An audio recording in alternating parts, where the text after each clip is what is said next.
there, fellers and fellerettes. I'll tell you what, today we have got a treat for you. Some lady friends of mine been asking me to show them how to do special craft projects when they don't have a lot of money. So that's why I'm here today, Red the Survivor, gonna show you how to make a card for Father's Day for fellers so that they can have a really, really nice card and you don't spend a lot of money. Welcome, everybody. I'll tell you what, I'm very pleased to be at a special lady friend's house today. She's going to let me use her crafting area to make a very special card for that very special guy in your life. The first element you must have whenever you're doing any type of crafting is a tarpaulin.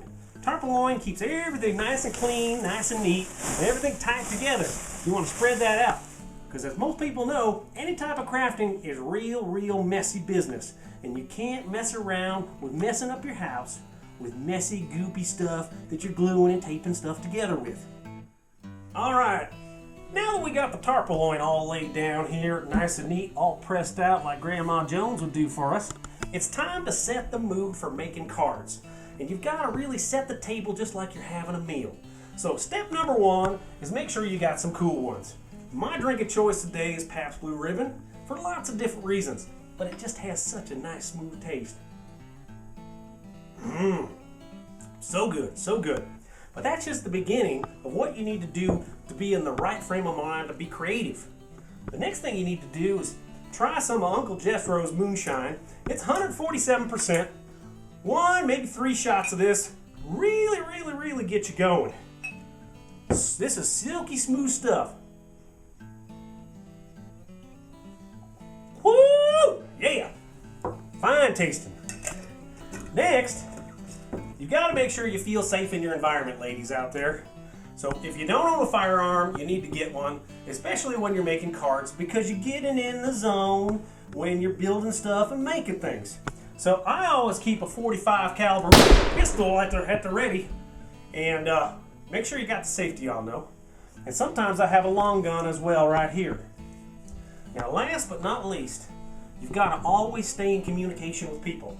And the most high-tech and the most effective way in which you can remain in contact with your friends and your relatives is by using a sack phone. This type of communication will allow you, even in the most rural place in America, to be able to talk to people. Maybe you need to talk to one of your fellow crafter friends. Whatever. Maybe you got a feller you need to visit with. Just use your sack phone anytime while you're making your cards and you can call them up. No problem at all. You might even get some inspiration by talking to friends and relatives, especially if you had a couple of shots of the moonshine.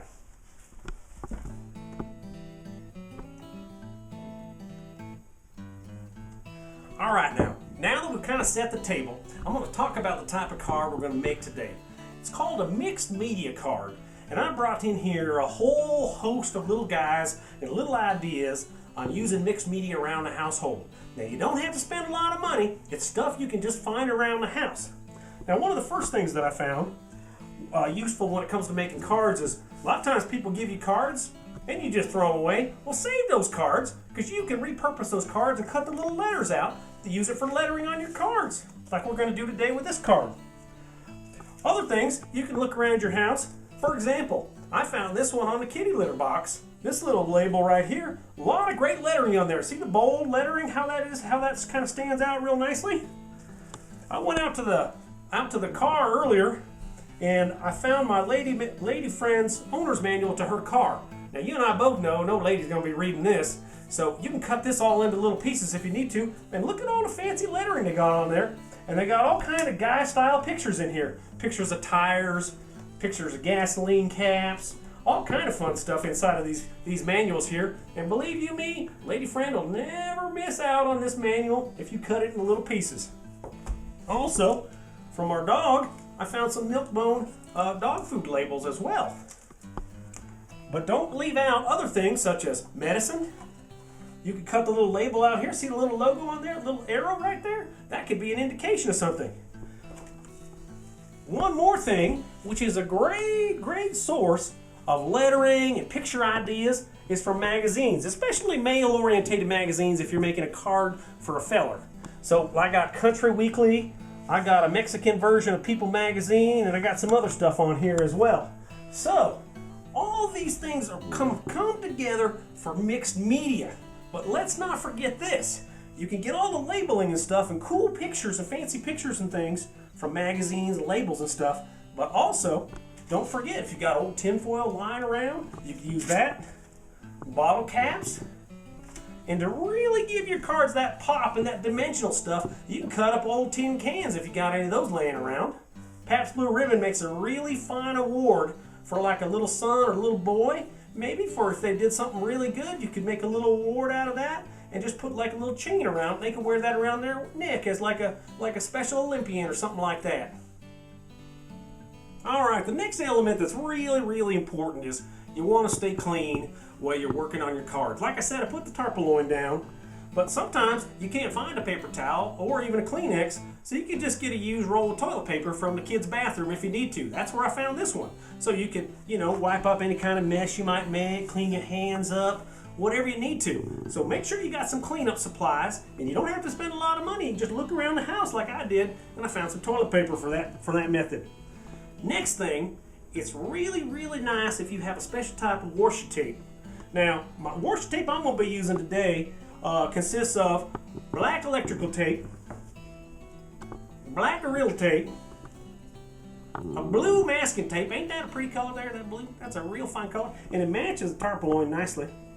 I got a white ducting tape, and then my favorite color of all time, one of the best washi tapes you could possibly use, is this orange duct tape right here. It's great for making borders and backgrounds for stuff. Just trying to get that feeling, get that mood when it comes to making cards and being creative. It's important to just get that right environment. That stuff's real powerful good. Now, first step we got to do is we've got to get ourselves some type of a card backing. Now, I prefer just a standard cardboard like this right here. Now, I'm really trying to push the envelope with the crafting community, and we're going for a thick, wide aspect ratio card. Now, wide aspect ratio has been around in television and movies for a lot of years, but I'm trying to take that into the crafting area and try to make myself and try to push on everybody a wide aspect card that's really thick and got some feeling to it. Now, your fellow friends out there, they're going to appreciate something that's got some beef to it, some heft to it. Those little thin little paper cards, they're just no good. So what I'm going to do is I'm just going to cut this out just like so and create a nice wide aspect ratio card using some cardboard that I found out back behind the house here.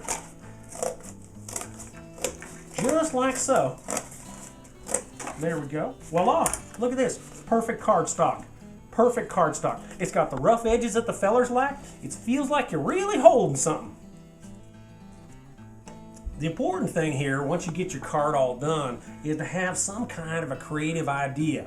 Thus, all the drinking and thinking about what you're going to do. So, first step is you got to come up with a creative idea.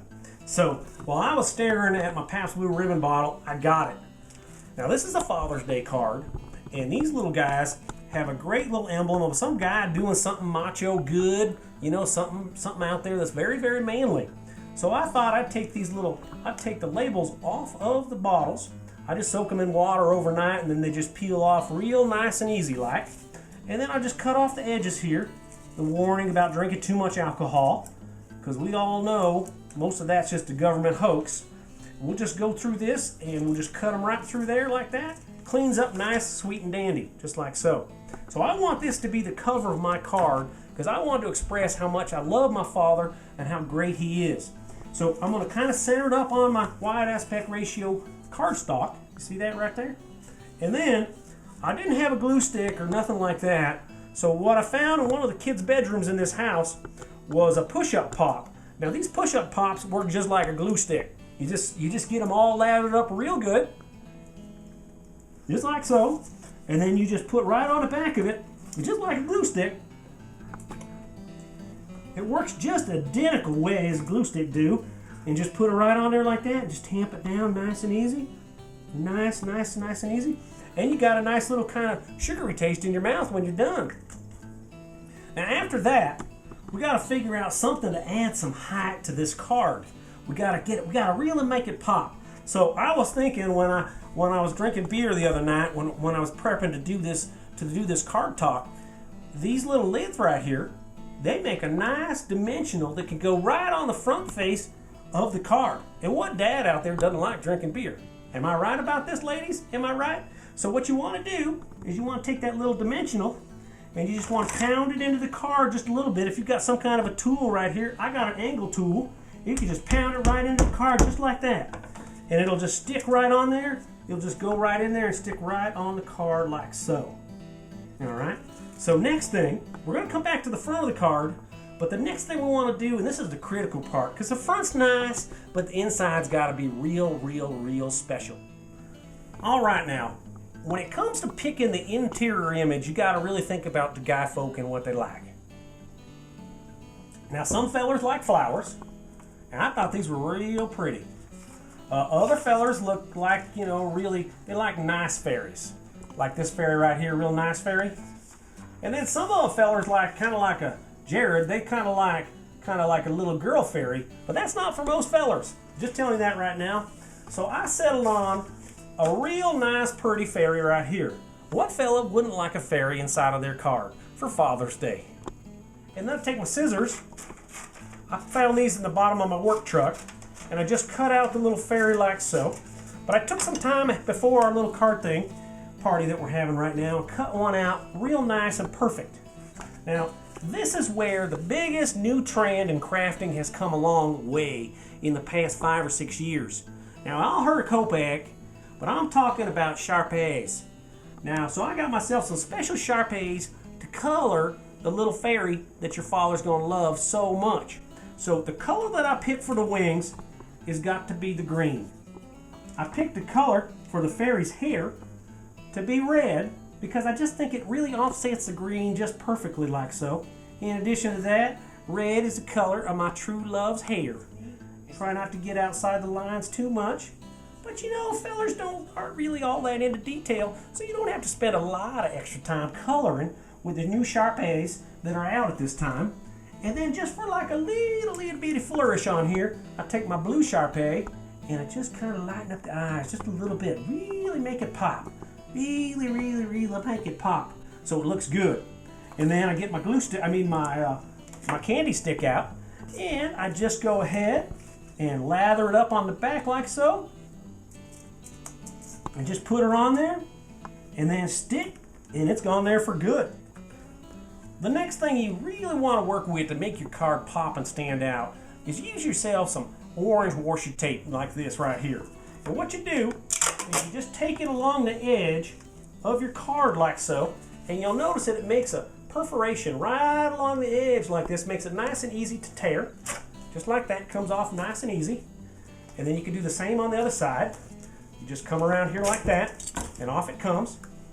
And you got just a nice little border that it forms like so. And you can flip it over, have the border on the inside, or you can just take it right off, just like this. Comes off just as silky smooth as butter does, right? Just like that. And it creates a nice bottom border.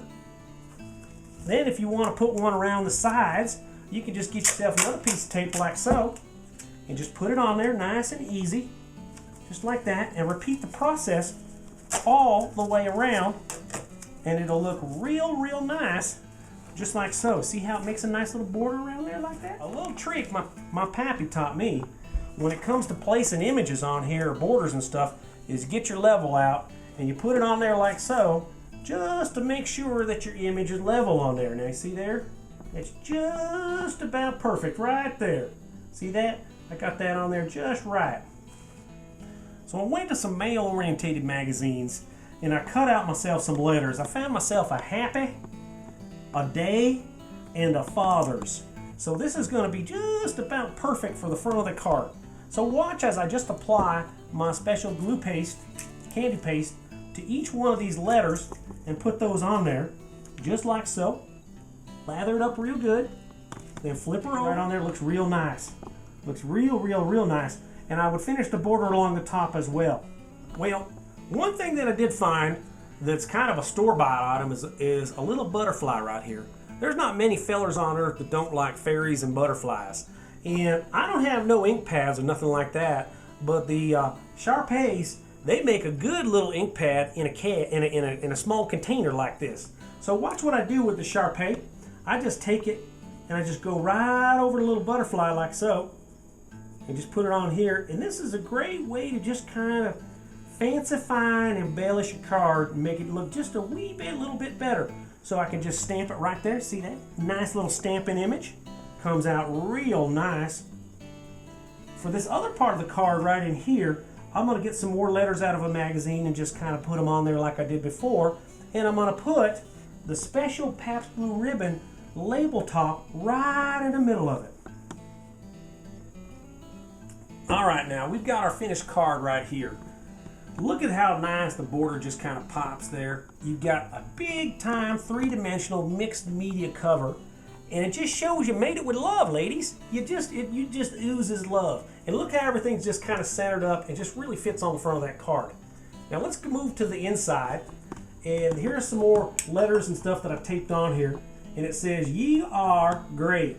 And then I got the Pabst Ribbon logo right here in the middle. Now I couldn't find an exclamation point, but I was able to draw one in with my hand. Now, I really feel like when you're making custom cards for people that you need to really give it the personal touch. Now, we've been able to repurpose a lot of stuff around the house, but there's just one thing you can't repurpose, is your feelings and your heart and your emotion. So I wrote a little message in here to my father. It says, "May you have a very good time." Right there. It's just kind of fun. It's just kind of quirky. It's just something guys really appreciate. Now, I think a lot of you have noticed that one of my dimensionals keeps falling off here. My Pabst Blue Ribbon cap just keeps falling off. Another technique that you can do is you can get one of these small blow torches like this, and what you could do is you can melt a good and plenty like so. Now, you want to wear a glove of some sort or you might burn yourself, but just melt your good and plenty just like that.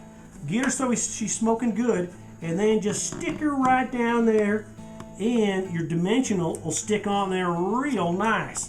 So once again, get yourself a small blowtorch, some good and plenties, and the ingredients in the good and plenties is very similar to that of glue. So it works almost identical to glue. So you can have something good to eat as well as a glue element added to your card making. Now this concludes Red the Survivors episode 347, How to Make a Card for Fellers. I hope you all have appreciated all the time that we put in today in making this card. I hope you got some good ideas out there, some good creative ideas. You can find stuff just about any place to make a card or make a craft project of anything, and you don't have to spend a whole lot of money. Thanks. I would like to thank my sponsor, SacPhone.com, for helping out and providing the filming and the technology to make all this happen and post it up there on the internet. So once again, don't forget to share this video with all your crafting friends and fellers and fellerettes out there. This is Red C. Jackson signing off, and may your crafting days always be dandy.